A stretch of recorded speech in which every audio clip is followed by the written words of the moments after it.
Deep learning atau pembelajaran mendalam merupakan suatu pendekatan yang pada umumnya sekarang dimanfaatkan atau diterapkan di sekolah-sekolah dengan menggunakan prinsip BBM yang kita kenal dengan nama bermakna, berkesadaran, dan juga menggembirakan dengan mengolah pikir, olah hati, olah rasa, dan juga olahraga secara holistik dan terpadu. Saya Hastuti SPDGR, guru di UPT SLB Negeri 1 Pindrang. Dalam rangka menyambut Hari Guru Nasional tahun 2025, saya akan berpartisipasi dengan mengikuti penghargaan GTK pada kategori GTK Transformatif. Adapun konten karya yang akan saya angkat pada video kali ini adalah pembelajaran mendalam yang di dalamnya memuat 8 dimensi profil lulusan, prinsip dan pengalaman belajar, serta kerangka pembelajaran. Penasaran seperti apa isinya? Mari sama-sama kita saksikan.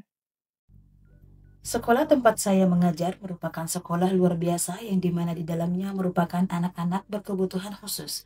Kebutuhan kekhususan mereka berbeda-beda. Ada tunanetra, tunarungu, tunagrahita, Down syndrome, tunadaksa, dan juga autis. Menjadi salah satu program andalan kami yaitu 3S, senyum, sapa, dan salam di setiap pagi dalam menyambut kedatangan murid-murid kami. Hal ini merupakan salah satu komponen penting juga dalam pembelajaran mendalam di mana murid akan merasa dihargai dengan sambutan hangat yang diberikan. Untuk fokus konten karya saya kali ini adalah murid berkebutuhan khusus tunarungu, yaitu murid dengan hambatan berbicara dan pendengaran. Salah satu treatment yang saya berikan adalah dengan memberikan terapi bicara dengan cara memijat area yang dekat dengan alat komunikasi yaitu rahang. Harapan saya adalah setidaknya saraf yang ada menjadi terangsang kembali agar vokal murid bisa lebih keluar. Mengingat kebutuhan dan kekhususan murid kami yang beragam, rasanya rumit, bahkan mustahil bagi saya untuk mampu menerapkan pembelajaran mendalam dalam proses pembelajaran di kelas. Namun seperti yang kita ketahui, tidak ada yang tidak mungkin, tidak ada yang mustahil selagi kita mau mencoba. Terbukti, setelah mencoba menerapkan dalam pembelajaran di kelas, ditemukan fakta bahwa ternyata pendekatan pembelajaran mendalam sangat membantu dalam memberikan treatment pembelajaran di kelas. Murid menjadi lebih interaktif, kritis, dan bersemangat mengikuti pembelajaran. Dalam pendekatan pembelajaran mendalam, konsep memuliakan murid menjadi acuan dan muara pembelajaran di dalam kelas. Tidak hanya nilai akademis yang menjadi tujuan utama, namun lebih dari itu, bagaimana mereka merasa dilibatkan dalam setiap aktivitas di kelas. Deep learning bukan sekadar metode untuk meningkatkan pemahaman siswa, melainkan sebuah pendekatan yang mengubah cara belajar menjadi lebih aktif, kolaboratif, dan mendalam. Berbeda dengan pembelajaran tradisional yang lebih menekankan pada hafalan dan pengulangan informasi, deep learning mengajak siswa untuk menggali lebih dalam tentang materi pelajaran, mengaitkan konsep-konsep yang dipelajari, dan menerapkan dalam situasi nyata. Treatment pendekatan pembelajaran mendalam dalam penerapan pada proses pembelajaran di kelas tidak lagi lebih banyak menggunakan metode ceramah atau teacher center. Namun sebisa mungkin, saya meramu kegiatan di kelas dengan menjadikan murid sebagai fokus pembelajaran atau disebut dengan student center. Seperti yang saya sajikan dalam video, mulai dari kegiatan pembuka sampai pada kegiatan penutup, terlihat murid sangat interaktif dan antusias dalam mengikuti proses belajar mengajar. Hal ini dikarenakan saya menerapkan pendekatan pembelajaran mendalam pada proses pembelajaran yang saya lakukan di kelas. Dewasa ini, penggunaan IT menjadi salah satu faktor penunjang dalam berbagai hal, tidak terkecuali dalam dunia pendidikan. Terlebih dalam penerapan pendekatan pembelajaran mendalam yang memang dalam kerangka pembelajarannya, pemanfaatan digital menjadi satu poin yang harus bahkan wajib ada dalam proses pembelajaran. Tidak dapat dipungkiri, dengan adanya pemanfaatan digital, siswa menjadi lebih bersemangat mengikuti pembelajaran. IT, selain digunakan dalam menunjang keberhasilan proses pembelajaran, rasanya juga perlu bagi kita untuk memperkenalkan dan mengajarkan kepada murid dalam penggunaannya. Hal ini penting agar menjadi bekal ilmu digital bagi murid kita nantinya, tidak terkecuali bagi murid berkebutuhan khusus. Dalam penerapan pembelajaran mendalam, kita sebagai guru harus mampu membantu murid dalam menemukan bakat mereka. Tidak hanya sampai pada menemukan, namun kita juga harus mampu mengasah dan mengantarkan mereka untuk menunjukkan pada dunia luar bahwa di tengah keterbatasannya mereka juga mampu bersaing dan memenangkan kompetisi. Grow mindset. Apa? Oh, fix. Mindset. Lah kalau PBB?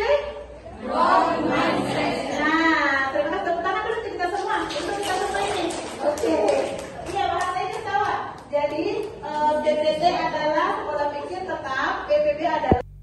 Berbicara mengenai pendekatan pembelajaran mendalam, saya merupakan salah satu fasilitator atau tenaga pengajar pelatihan pembelajaran mendalam untuk guru Kabupaten Pindrang. Satu kesempatan emas bagi saya bisa lolos dalam perekrutan fasilitator sebelumnya dan bergabung dengan orang-orang hebat lainnya. Kesempatan ini tentunya memberikan pengalaman baru sekaligus bermakna dalam kehidupan saya, yaitu memfasilitasi rekan guru dari sekolah lain dalam pelatihan. Dengan bergabungnya saya menjadi salah satu fasilitator PM, membuat saya lebih banyak dikenal lagi oleh guru-guru di sekolah lain. Hal ini membuat saya mampu melebarkan sayap dengan diundangnya saya untuk menjadi pemateri di beberapa sekolah. Hal ini tentunya menambah pengalaman baru dan membuat saya mampu menantang diri sendiri untuk mampu memfasilitasi orang lain. Dalam penerapannya, tidak harus pertemuan tatap muka saja pendekatan pembelajaran mendalam itu dapat diterapkan, namun juga dapat diaplikasikan pada pembelajaran tatap maya. Kadang-kadang ada satu dan lain hal yang membuat murid harus belajar di rumah. Bagi saya, untuk pembelajaran yang efektif, ketika murid harus belajar di rumah, saya tetap melangsungkan proses belajar melalui Google Meet, sehingga murid merasa seperti layaknya belajar di dalam kelas seperti biasanya. Pada pendekatan pembelajaran mendalam, kita mengenal adanya kemitraan. Salah satu mitra kuat saya adalah orang tua atau wali murid.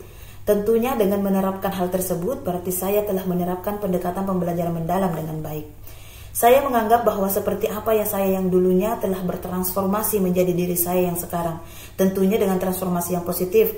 Harapan saya bahwa transformasi positif ini dapat menjadi pengaruh positif juga bagi lingkungan saya di sekolah. Minal jinnati wan nas, sadaqallahul azim. Itulah tadi seutas kisah dari perjalanan saya menerapkan bagaimana pembelajaran mendalam itu di dalam kelas saya, dan kemudian bagaimana kiprah saya menjadi seorang tenaga pengajar atau fasilitator dalam pelatihan pembelajaran mendalam di Kabupaten Pindrang. Dari kisah tadi, mulai dari perjalanan kiprah saya mulai dari nol sehingga saya bertransformasi menjadi seperti sekarang ini, menjadi versi yang lebih baik lagi. Itu karena semua karena tekad yang sangat besar dan juga kemauan yang sangat besar dari diri saya sendiri. Bukan perkara mudah untuk saya untuk menjadi seorang tenaga pengajar atau fasilitator pembelajaran mendalam, karena mulai dari seleksinya, kemudian seleksinya diikuti oleh ribuan orang, tiba saatnya pengumuman kelulusan dan kemudian mengikuti TOT-nya selama 7 hari, itu merupakan satu perjalanan atau sejarah hidup bagi kehidupan saya. Teman-teman, kita adalah seorang guru, maka ada pesan sedikit. Seorang guru itu harus terus belajar. Karena kalau seorang guru berhenti belajar, maka berhentilah mengajar. Terakhir, pesan terakhir dari kami, keluarga besar SLB atau Sekolah Luar Biasa, kami memang berbeda, tetapi tidak untuk dibeda-bedakan. Akhirul kalam, wassalamualaikum warahmatullahi wabarakatuh.